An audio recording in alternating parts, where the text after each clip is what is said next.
今日はずいぶん気合入ってるね。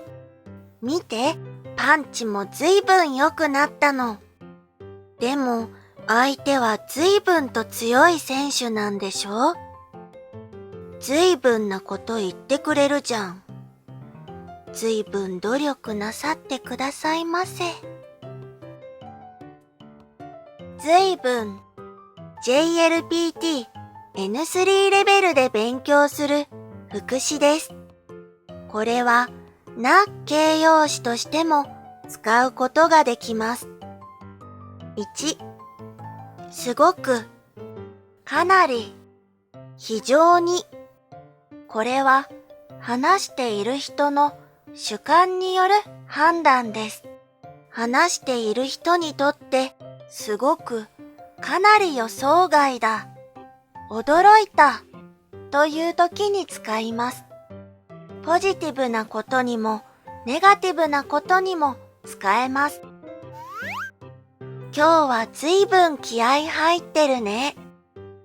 相手はずいぶんと強い選手なんでしょ？ずいぶんなことを言ってくれるじゃん。これはすごくと言い換えることができる文とできない文があります。できない文はどれでしょう？そうですね。3つ目です。これは相手の態度や言葉が強すぎる、きつすぎる、非常識だという意味です。つまりニュアンスはすごくとてもです。でもすごくひどい、悪いという意味で使うということです。でも気をつけたいのはコンテクストです。例えば旅行に行った同僚からお土産をもらいました。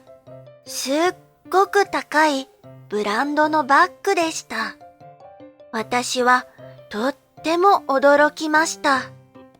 だってそんなに高いものをもらうとは思わなかったからです。この時、ずいぶんなものをもらってしまって、すみません、ありがとうございます、ということができます。この場合、お土産でもらうものという私のラインをすごく、とても想像できないくらい超えていたというニュアンスになります。もちろん、この場合は悪いとかひどいという意味はありません。ではもう一つの使い方です。2、それなりに、分相応に、できるだけ、なるべく。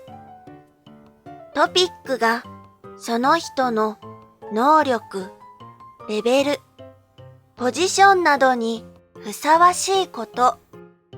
これは前より良くなっていく様子というニュアンスがあります。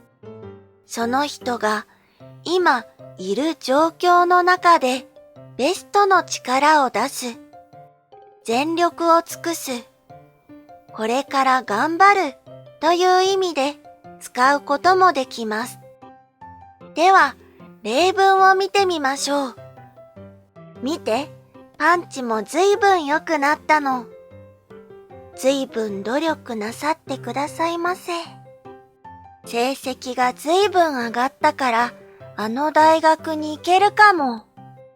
一つ目の使い方との違いは、その人のアクションに対応する相手や物があることです。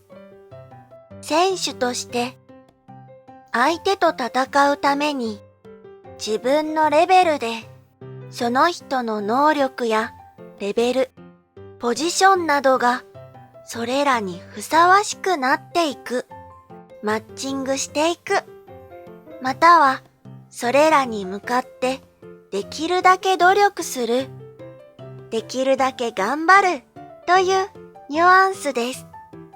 これは、これまでの頑張りと、これからの頑張りと、両方に使うことができます。随分には少しユニークな使い方があります。では、皆さんに質問です。随分なこと言ってくれるじゃん。随分努力なさってくださいませ。これ、どっちが皮肉っぽい表現だと思いますか？そうです。二つ目です。一つ目は、随分ひどいことを私に言うんですね、という結構ストレートな表現です。でも、二つ目は、そのフィールドで戦えるように、せいぜい頑張れ。あなたはまだそのレベルではない、というような皮肉になります。例えば、遅刻した人に、ずいぶん早い到着ですね、と言うと、これは嫌味と捉えることができるでしょう。ずいぶんは話す人の主観ですごくと感じることに使います。しかし、このように常識的に考えて、誰が見ても聞いてもネガティブな場面でポジティブなリアクションを返すと皮肉や嫌味になる場合があるということです。随分を使ってどんな文を作ることができますか？コメント欄で練習してみましょう。皆さんの文をチェックして正しい文に訂正します。みんなでやってみよう。